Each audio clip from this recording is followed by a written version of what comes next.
Welcome to Friday Fraud Law Review. It is also Red Friday, and for those that care to, I'd like to take a little note of remembering our deployed military members who can't be at home like most of us can.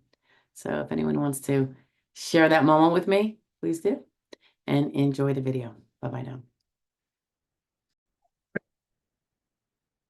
Hey, happy Friday, Fraud Law Review.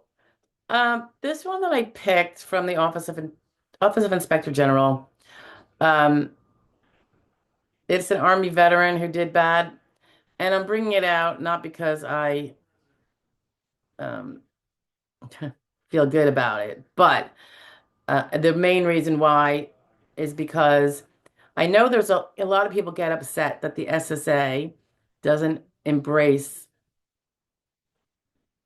as facts, as conclusory, um, the VA's finding of disabled for a person.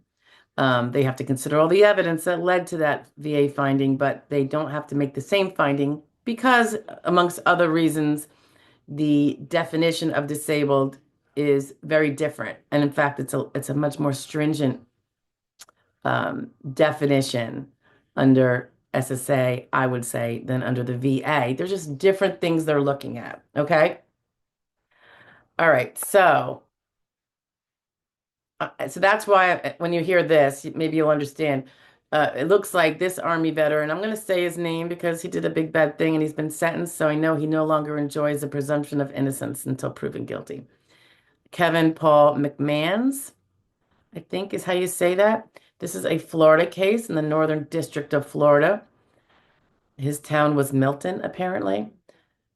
Now, he got 33 months in federal prison.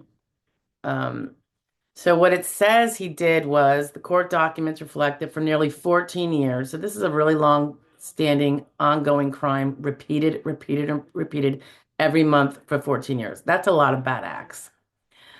Mr. McMahon's received over $750,000 in government disability benefits by providing false information to the Department of Veterans Affairs, aka the VA.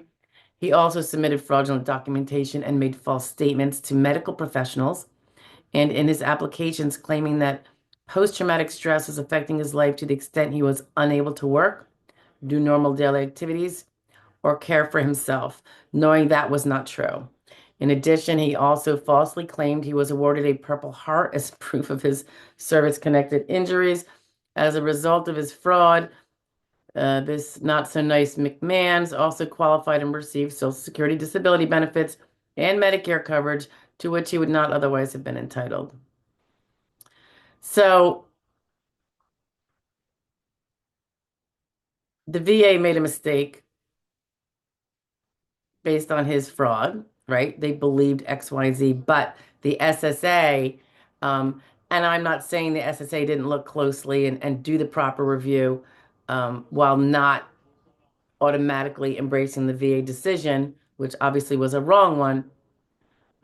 They might have, but it just drives home the point that, a different agency, particularly with a different definition of disabled, really needs to make an independent decision.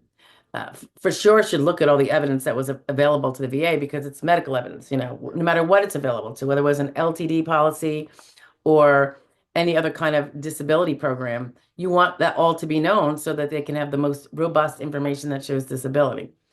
But this would be a good reason why, yes, they should not just take the VA's word for it. The VA, I mean, they mentioned the Purple Heart here, guys. He falsely claimed he was a. So what does that mean? The VA took him for his word. Don't they know who gets the Purple Heart? I mean, don't they have a, don't they look it up? I don't, I find that to be a little weird. Um, yeah. So, they don't give us a lot of details in these things. I wonder how it came to be. What else is going on that they determined that he was not disabled? What was he doing?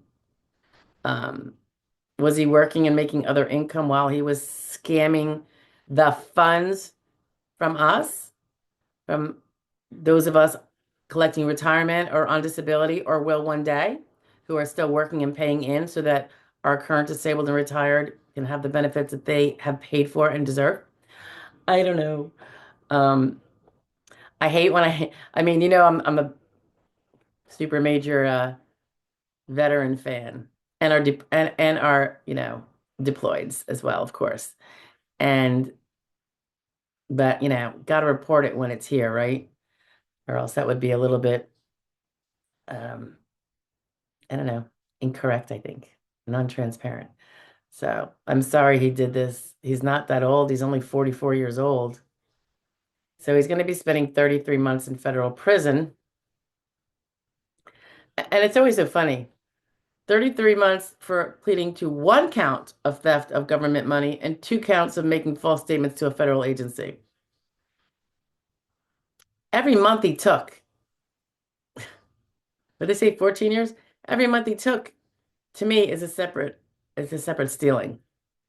But I guess they don't want to give him 20,000 years, you know. I don't know. I would.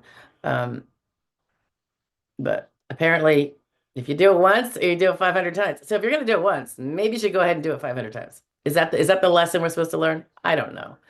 Um, and on the other hand, like he's only 44, would be putting him away for the rest of his life. Is that really appropriate? I mean, people murder people in cold blood and don't get that. A lot of times they're walking out in the street the next day and never go to prison. So there is that. Um, I don't know. Interesting. That was January 13th, by the way. Okay. That's enough of that.